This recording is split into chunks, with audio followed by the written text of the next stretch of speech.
So in today's class, we are going to see another topic related to histogram processing, and this is histogram specification, and this is also known as histogram matching. So in simple terms, we can define the histogram specification as follows. So this is a process in which we develop a method to transform gray level of an image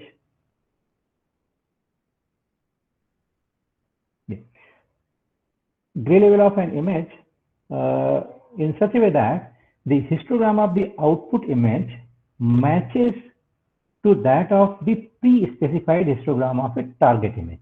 Okay, so here we have one input image, and we have a target image, and we want to modify or we want to transform the histogram of the input image in such a way that its histogram matches to the histogram of the target image. So that we can understand from this diagram more clearly. So you see in the first image, we have here the input image. A is the input image here, and corresponding to that image, we have a histogram here. Okay? And in the second picture, you see the target image, and corresponding to this target image, we have the histogram here.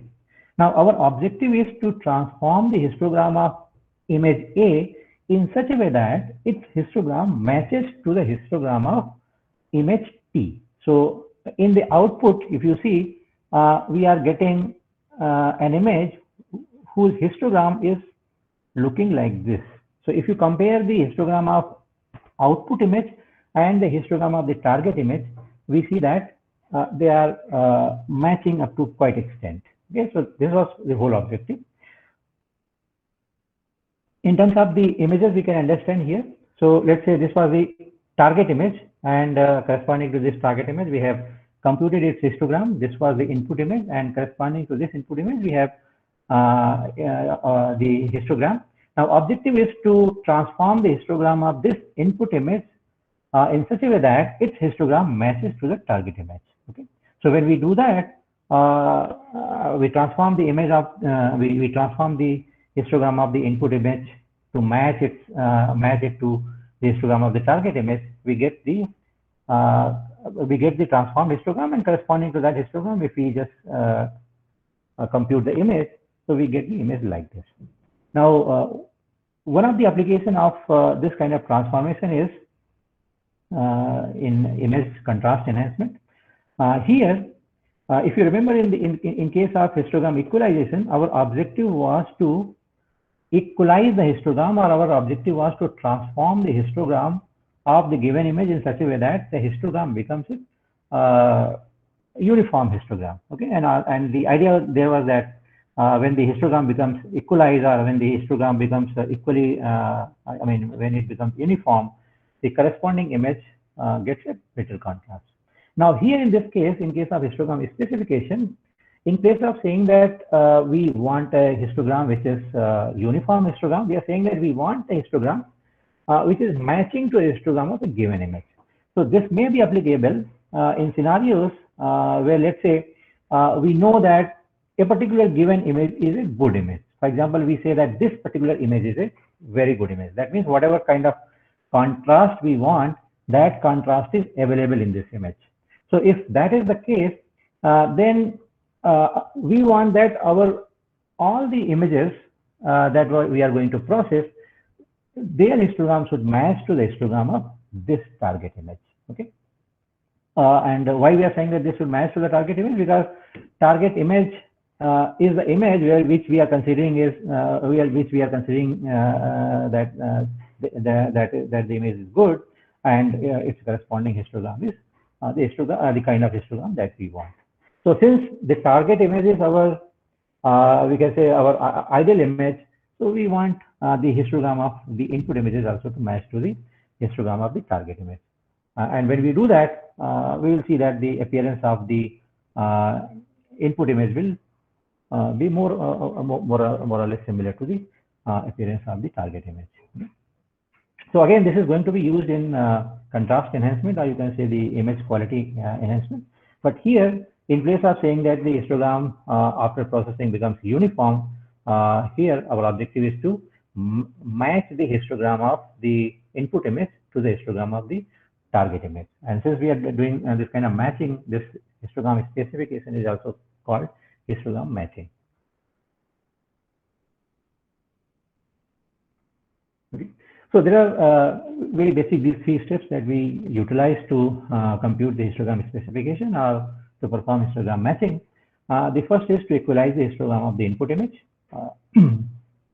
Whatever input image is given, we have to first get the equalized histogram from that, and then we have to equalize the histogram of the target image. So from the target image, we have a histogram. That histogram we call as a specified histogram, because our that is a histogram to which we have to match the histogram of the input image. So that's called the specified histogram. So we have to equalize that specified histogram. If the directly histogram is given, then we can directly equalize it. Otherwise, from the target image, we have to compute this histogram in the second step, and then we have to equalize it. And then when we equalize these two, when we perform these first two steps, we get actually the equalized histogram. And ideally, we know that equalized histogram have the uniform distribution. So if the two distributions are uniform, they can be actually matched. So in the third step, we are going to relate those two equalized histogram. And why this relationship is possible, or why this kind of mapping or matching of the two histogram is possible, because both the histogram that we are going to process here, they both are equalized. That means they both have the uniform distribution, so they can be considered same. They can be matched actually to each other. So with the help of this third step, where we are going to in some sense going to compare the histograms that we are going to get in the first two steps. With the help of that comparison, we are going to perform this matching of the histogram specification. So please remember these steps because we are going to follow them one by one. First is to equalize the input histogram. Second is to equalize the target histogram, and third is to equate them to perform the histogram specification or histogram matching. Okay, so let's do this one by one here. So these are the notations we are going to follow here. R defines the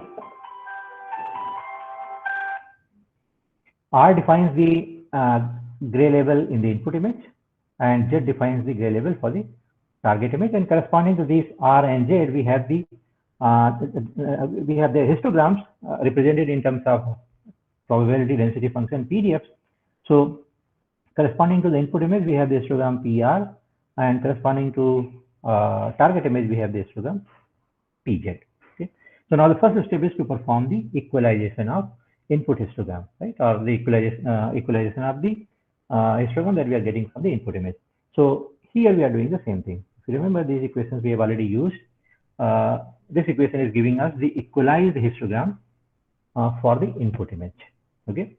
Similarly, the second expression that we see here, this gives us the equalized histogram for the target image. Okay. And since these both are going to be equalized histogram, or they are going to give us the uniform distribution, we can see that whatever we are getting from here is same as what we get here. Okay, so that is why we are saying that whatever value that we are getting here in this expression, this can be actually considered equal to S, right? And what is S? S is the value that we are getting from this expression, right? So since these two are going to give us the same value, so we can consider them equal. So that is why we are saying that this expression after equalization, whatever we are going to get from the target image, that can be said actually equal to the whatever you are going to get from the whatever we are going to get from after equalization from the input image. Okay. So when we are doing this, when we are performing or when we are equating these two histograms and writing this equation like this can be again rewritten like this, where from this part we have taken GZ, and from in place of S we are writing TR, because S and TR are same. If you see here, S is equal to TR. Similarly, in this expression, in this S is equal to GZ. So we are writing GZ equal to TR. Okay. again, I'm reiterating what is TR. TR is the transformation function that we are going to use to equalize the histogram for the input image. Similarly, GZ is the transformation function that we are going to use to equalize the histogram of the target image. And since both the functions are giving us the equalized histogram, they can be considered equal. Okay. So from this equation, we can again rewrite it as this, where we are just saying that if GZ is equal to this, then Z is equal to G inverse S, or in place of S, we can write TR. So we can say that Z is equal to G inverse TR. Okay, and this is a very important equation. We are going to make use of this equation to do the histogram specification. Okay, now remember here that our objective is to match the histogram of the input image to the histogram of the target image. Okay, and how is it possible? How is this matching possible? How is it possible that the histogram of the input image matches to the histogram of the output image? So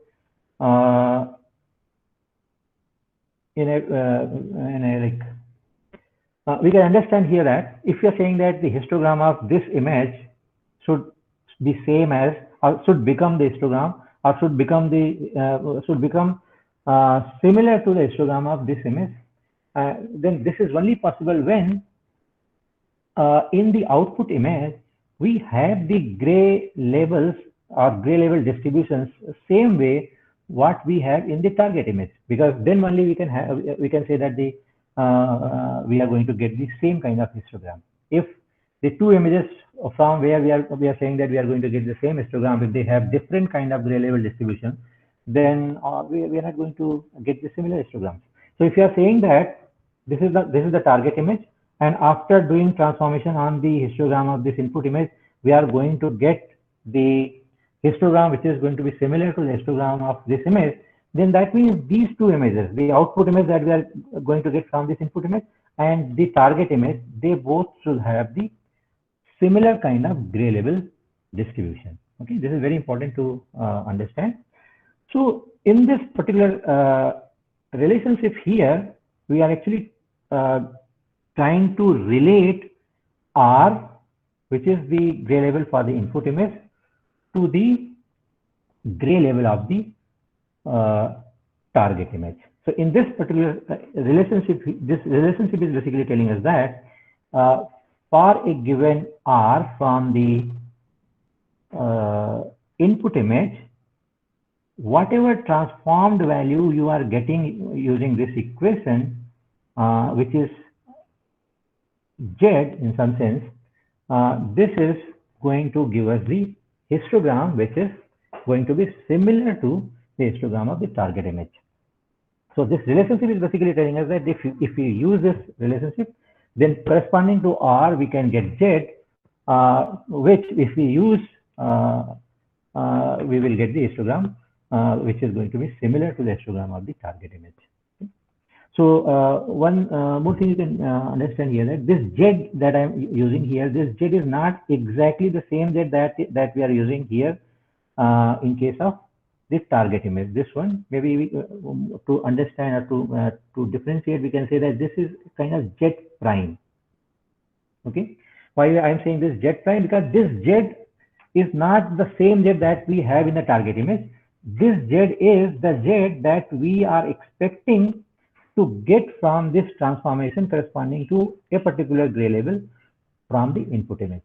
So if we basically here saying here that if we, let's say in simple case we have R1, R2, R3, these are the three gray labels from the input image, and from these three gray labels, if we are, let's say, getting Z1 prime, Z2 prime, and Z3 prime, so this from this relationship we are saying that if we use this transformation and get these Z prime, Z1 prime, Z2 prime, and Z3 prime, and from this we make the histogram, then this histogram is going to be very similar to the histogram that we are getting from the target image. So these Z that you are seeing here, they are not just Z of the target image, but you can say that these are the Z that we are going to get corresponding to the gray labels of the input image, from which we are expecting that the histogram will become similar to the histogram of the target image. Okay. Yeah. So this all the relationship that we have seen here in this particular slide, that is with respect to the continuous case, because we are using the integrations here. Now, if we have the discrete case where, I mean, where our images will lie, so in that case, in case of summation, in case of integration, we are going to use summation. We have already seen this in the last lecture. To develop the methods for histogram specification in discrete case, again, we need the input image and we need the target image, and we have to equalize the histogram of the input image first, and then we have to equalize the histogram of the target image, and then we have to equate. Exactly same procedure we have to follow here. Here also, only the expressions have changed. Wherever we have the integrations, we have now used summation. Okay, so this expression is giving us the equalized histogram for the input image.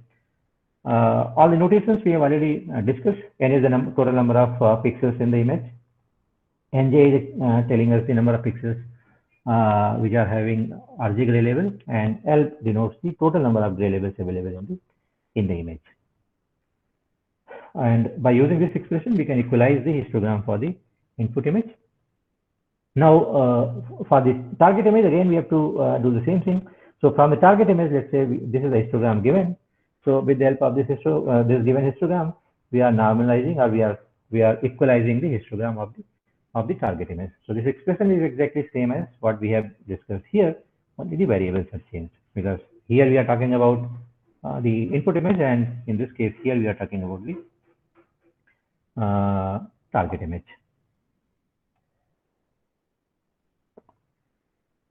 Okay. And as we said, in case of continuous case, that when we get the two equalized histogram, they can be equated because they are the two uniform distributions. So exactly same thing we are going to do here as well. If you remember the expression that we got in case of continuous domain, it was Z equal to G inverse TR. So here also we are getting the similar expression. Z is equal to G inverse SK or G inverse TR. If we talk about a specific gray level, then we can write the that index also. So in this particular equation, we are talking about transforming Rk to Zk, and if k takes different values from 0 to L minus 1, this equation can be used to transform every Rk from the input image to the new Zk, or to Zk, which will make the histogram of the input image same as the histogram of the target image. Okay, so more precisely, we can formulate the algorithm like this here. So for this algorithm to perform the histogram equalization or to perform the histogram matching, what are the required inputs? So required input is the input image, where we want to perform the histogram specification, and the target image. This will define the histogram to which the histogram of the input image is required to match. Okay. And in the output, what we are expecting? We are expecting that the output image that we are going to get after this processing will have the same characteristics that the target image has. Or another way, we can say that it will have the same kind of histogram which the target image has. Okay. So what are the steps? In more details, these steps we already saw just a few slides back. So we have to read the input image and we have to read the target image. These are the two images that we need to get first, and then we have to obtain the histogram of the input image, and then we have to obtain the histogram of the target image. Okay. Then the third step is to equalize the histogram of the input image, then equalize the histogram of the target image. And once these two equalized histograms are available, then we have to equate them, and then from that we have to calculate the transformation function G of the target image. Okay, and once this G function is available, then we have to map the original gray labels Rk of the input image to the final gray label zk. Okay. Let us understand that here more clearly with the help of these histograms. So the first picture that we see here is the transformation function which is used to equalize the histogram of the input image. You can notice the variables r and s here, and t was the functions or transformation function used for equalizing the histogram of the input image. Similarly, in the second picture we have here the transformation function which is used, this transformation function gz, which is used to equalize the histogram of the target image. Now, once this function is available, this g is available. If you notice this this equation, to get the rk, to get the zk for any given rk, or we can say to get the corresponding new gray level for any gray level of the input image, we need to know the equalized value corresponding to rk, we can say, and then we can use the inverse function on that equalized value to get the corresponding zk. So how to get this trk? Trk is nothing but the sk. So sk can be directly obtained from this picture. So here in this particular, in the first diagram, for any given rk, we can find out sk, which is nothing but, you can say, the transformed value of rk by using this function. So you can say that this sk is equal to transformation of rk using this function. Okay. So given rk, and if the equalized histogram of the first image is given, then the corresponding sk is also available to us. So now, given sk, we have to use the inverse of g to get the value of z. Now, what is the meaning of using the inverse of the g? We see that in the second function, in the second diagram here, we have g. So I mean, I'm again redrawing that g here. So this g is actually looking something like this. Without variable, I'm just drawing so that this looks more clear. Now, if we want to say, if you want to use this function gz in the forward way, we can say that take any value here. This function will tell us what is the corresponding value on the other axis here. Okay. Now, if you want to use this function in the inverse way, we can say that take any value on the y-axis here, and then with the help of this function, find out what is the corresponding value. What is the corresponding value on the x-axis? Okay. So if you are using this function in the forward way, we are using the value of x. I mean, we are using the value that we are using on this horizontal axis. I mean, the value of the variable that we are using on the horizontal axis, and then corresponding to that, we are going to get the value with the help of this function on the vertical axis. But if you are using this function g on the inverse manner, then we have to consider a value on this vertical axis, and then corresponding to that, the value we can get from the horizontal axis, on the horizontal axis. Okay. So there are two things given to us. One, this left-hand picture. Second, this right-hand picture. Left-hand picture is defining the transformation of rk to sk. Second picture is defining the transformation for the target image to get the equalized histogram. Both the images are doing actually the same thing. The first function and the second function that we see on the top, they are doing the same thing. One is performing the equalization for the input image, and another is performing the equalization for the second image or the target image. Now, from the second function, we are going to use this g, the function g, because this we are interested in the g inverse. So that g has been actually taken in this third picture. This g that we see here is exactly same as what g we have in the second picture on the top. Now, with the help of this g and the sk that we are getting from here, from the first picture, we are trying to find out what should be the corresponding value of z. So whatever sk we have, we are bringing that here, and corresponding to that sk, with the help of this g, we are trying to find out where we get the corresponding point on the horizontal axis, and that will correspond to the value of z that we get from this inverse transformation function. Okay, so let us see this with the help of one example. I hope things will be much clearer once we process or once we go through this example. So here we have the histogram from the input image. You can say this is the input image, and yeah, this is our input image, and this is the histogram from the target image. Okay, from the input image we have the possible gray labels that are available in the input image. So we have, as we have discussed in the last class also, in a similar manner we are framing this example. We have 8 different gray labels, and these are the discrete gray labels. The possible gray labels that we have in the image, they are 0 by 7 or 0, or 1 by 7, 2 by 7, 3 by 7, so on, till 1.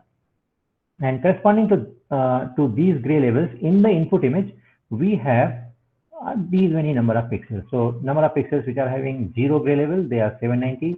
The number of pixels which are having 1 by 7 gray label, they are 1023, and so on. And with the help of this, we have got the histogram, or the normalized histogram, or the probability density function with respect to this input image. Okay.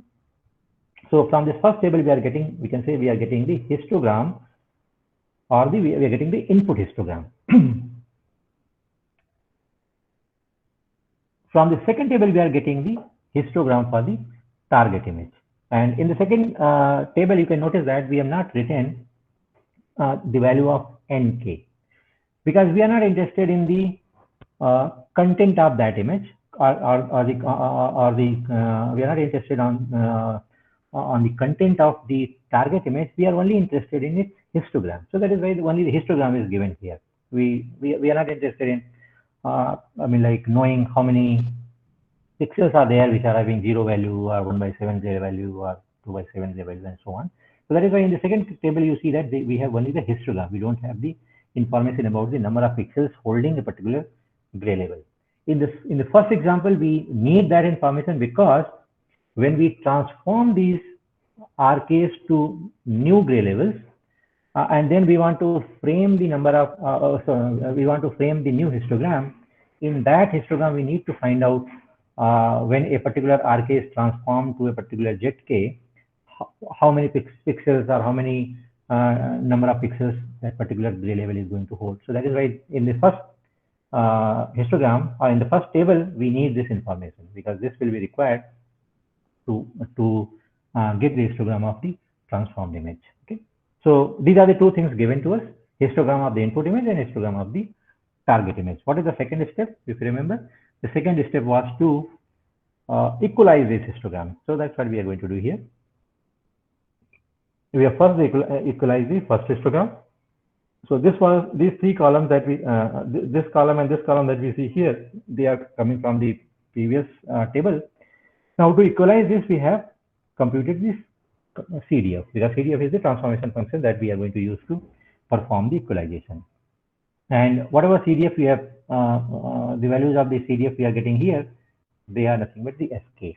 So for every corresponding RK, whatever the value we are getting here on the third column, that is corresponding SK, or in other way you can say that is the transformed value of a particular gray label in the equalized histogram. So after performing, when we are performing the equalization, we can say that this gray label 0 by 7 is mapped to this new gray label, because this is SK. Now, since we have the discrete gray labels, then we can map these discrete gray labels to these values of the third column to nearest gray label. So if we have value of CDF as 0.19, we can say that this is since this is close to 1 by 7, so we can say that this gray label is nothing but 1 by 7. Similarly, 0.44 is close to 3 by 7. So 0.44 is made 3 by 7. 0.65 is close to 5 by 7. So it has been converted to 5 by 7 and so on. So from this first table here, we are getting the RK, and after equalization, what is the new mapped SK for it. So this table is giving us the equalized histogram. And if we just plot this equalized histogram, we see that we get a histogram like this. Oh, sorry. I mean, this is the transformation, and then we can get the histogram with the help of this transformation. This diagram is giving us for a corresponding R what is the S we are going to get. For example, corresponding to 7. And one more thing, please note down. On this axis, I have just written 0, 1, 2, 3, 4, 5, 6, 7 here, but they are basically 0 or 1 by 7, 2 by 7, 3 by 7, and so on. Okay? 4 by 7, 5 by 7, 5 by 7, 6 by 7, 7 by 7. Right? The values that we are getting from the first column here, right? These values, all these values. And corresponding to them, whatever SK we are getting, that is written here. So again, these values are also not, I mean, 0, 1, 2, 3. They are also 0 or 1 by 7, 2 by 7, 3 by 7, 4 by 7, 5 by 7, 6 by 7, and 7 by 7. Okay. And similarly, in the other diagrams also, please remember that these numbers are divided by 7. Okay. So this table actually tells us that for a particular R from the input image, what is the corresponding S or the new gray label, where the input gray label need to be mapped to get the equalized histogram. So in this particular slide, we are doing the histogram equalization of the input image. Now here we are doing the second step was to equalize the histogram of the target image. So in this case, here we are equalizing the histogram of the target image. In the target image, this was given to us ZK and its corresponding histogram PZ, and from that we have computed the CDF, and then corresponding to these CDF values, we have mapped them to the nearest gray label. So this 0, 0, 0 is mapped to again 0, 0, 0, and 0.15, 0.15 is close to 1 by 7, so it is mapped to 1 by 7, and so on. For other values also, we have computed the nearest the gray label. This picture is again telling us the same. I mean, whatever we have in this table, the same thing is represented here in terms of this diagram here. So this basically tells us that again these values that we see here 0, 1, 2, 3 on the x-axis are 0, 1, 2, 3 on the y-axis. They all are divided by 7. So this basically tells us that corresponding to 7 by 7, the new value is again 7 by 7, because corresponding to 7 we are writing 7 here. Okay, and so on.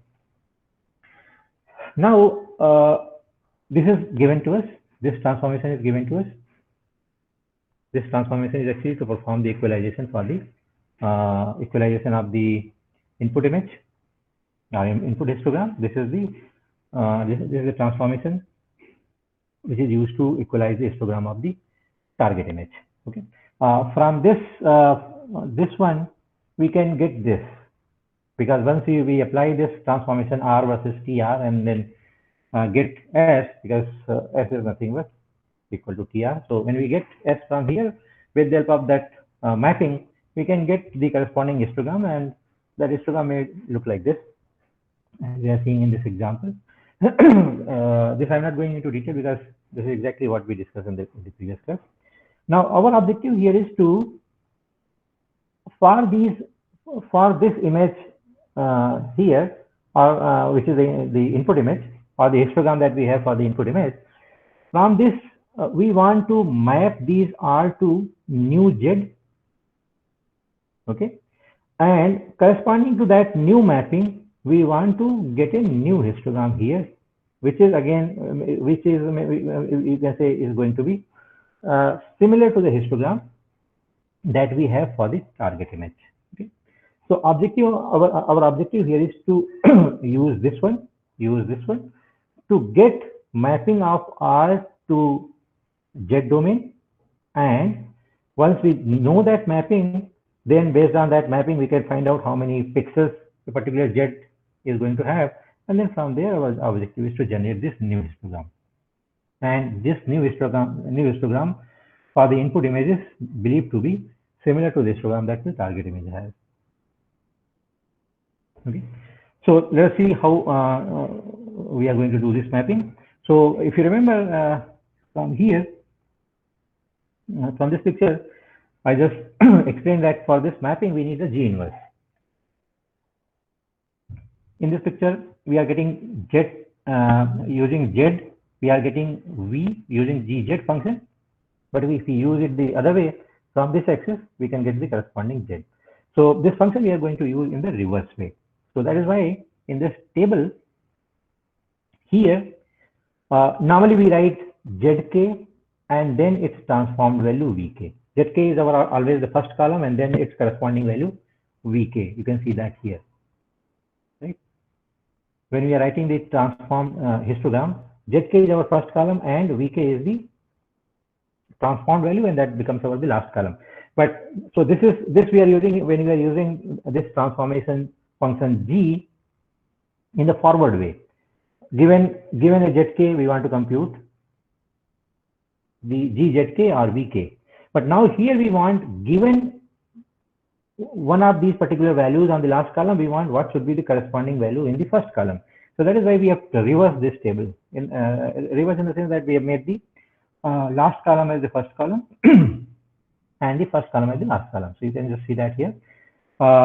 This particular picture is this table is same what we have in the previous slide, which is giving us SK corresponding to a particular RK, and from this SK we have to get the ZK. I'm just again writing the transformation. It was Z is equal to G inverse S, or ZK is equal to G inverse SK, or if SK is also expanded, you can consider this was TRK.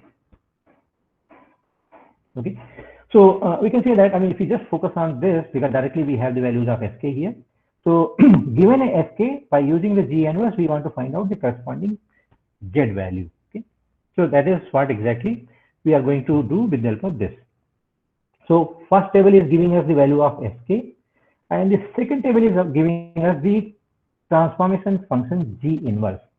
So to get the G inverse, we have to search the value corresponding, I mean, whatever value we want to map, that we have to search in the first column here, and corresponding to that, whatever value we have on the last column, that will be the inverse of the corresponding value. Okay, so let us say we want to find out the G inverse SK, where SK is, let's say, 1/7. So we have to come to this table, second table, and we have to see in the first column, where is this 1/7 lying? Is there a 1/7? Yes. So we see that this 1/7 is here. So corresponding to this 1/7, we have a value 3/7. So we can say that the G inverse of this SK is 3/7. Okay. Or in another way, we can say that the corresponding value for this RK when we are using this transformation is 3/7.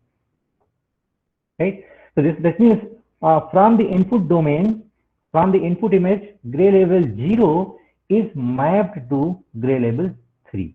Okay, and that mapping is actually defined in this small table that is here on the extreme right. So this says that 0 from the input image is mapped to gray label 3. Similarly, to find out what is the mapping for 3/7, we see 3/7. Is there any 3/7 in the image in the last column? So there's no 3/7. So when there is no 3/7, we can go to the nearest value. So let us assume that we are considering that this 3/7 is close to 2/7. So then we have mapped this 3/7 to 2/7. So whenever whenever you have a value of SK here, which is not exactly present in the first column in this table, then we can find out the nearest mapping. So this 3/7 is mapped to 2/7. Similarly, this 5/7 is mapped to 5/7 because 5/7 is available here. Similarly, 6/7, both these 6/7 are mapped to this 6/7, and this one, all the 3 are mapped to this one here. Okay. So with the help of this mapping and these two tables, we have formulated that from the input domain, a particular gray level is mapped to which new gray level in the transform domain, and this particular table is actually summarizing all that. So you see here, it is saying that zero gray level from the input image is mapped to 3, 1 is mapped to 4, similarly 2 is mapped to 5, 3 and 4 are mapped to 6, 5, 6 and 7 are mapped to 7. So this is the mapping we are getting from these two tables, and by using the transformation function G inverse. Okay. Now once this mapping is done, everything is actually done for us. Now we have to get the histogram, we have to just find out for a particular gray level how many pixels are going to be there, and if that is known, then we can just get the histogram of the transformed histogram of the input image in the transform domain. So let us formulate that here. So this is the input histogram given to us. So it says that a particular RK in the input image has how many pixels? So like 0 RK has 790 pixels, 1 by 7 RK or 1 by 7 gray level has 1023 pixels, 2 by 7 has 850 pixels, and so on. So now with the help of this information and this mapping, we are trying to find out how many a particular gray level in the transform domain is going to have how many pixels. So what are in the transform domain? A RK is actually mapped to ZK. A RK is mapped to ZK.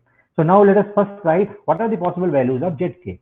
So ZK is also defined in the same range. So it can also take the values 0, 1 by 7, 2 by 7, and so on. Now corresponding to every ZK here, we'll find out what was its corresponding RK, and whatever number of pixels we had for the RK, those are going to be assigned to this to the corresponding ZK, and that will define the second column here. So we see that there is no mapping for the 0 in this transformation function. Okay, there was no 0 ZK which was being mapped from the RK. So that is why corresponding to 0, we have a 0 pixel. Similarly, for 1, 2, and 3, there is no mapping. The first mapping that we get is for 3 here, and this 3 is mapped. We can say that this gray level, new gray level 3 is corresponding to the input gray level 0. So whatever number of pixels we had for the 0, which was 1790, that are now assigned to this here. Similarly, corresponding to 4, the value of R was 1, or the value of RK was 1 from the input domain. So corresponding to 1, we have 1023. So those 1023 are assigned here. Similarly, for 5 is being mapped from 2. So corresponding to 2, we have 850. So that's what they are here. 6 and 7 are actually getting mapped from 3 and 4. So whatever in 3 and 4 we have to sum them, and we have to keep that here. And similarly, 5, 6, and 7 are being mapped to 7 here. So the sum of all these three values is going to be kept here. Okay. And once this is known, then the gray levels are known. How many pixels we have for a particular gray level, that is known. So by dividing these values of nk by the total number of pixels, we can get this pzk, and that is this pzk is nothing but the histogram. Okay. So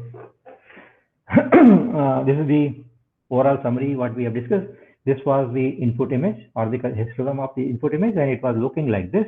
This was the target image. Its histogram was like this. Now when we have performed the transformation on this image to get this output image with the help of this target image, this was the input image. We have used this target image to transform this input image to get this output image. Now we see that whatever the histogram we are getting in corresponding to this output image, that is very similar to what we have in case of the target image. Second is the histogram for the target image. This histogram, and if you match these two histograms, they are looking quite similar. And these histograms are very different from the histogram that we have corresponding to the input image. Okay, so so this overall explains that when we are using a target histogram to map the histogram of any input image, the histogram becomes similar to the histogram of the target image. Okay. With this, let us end this class.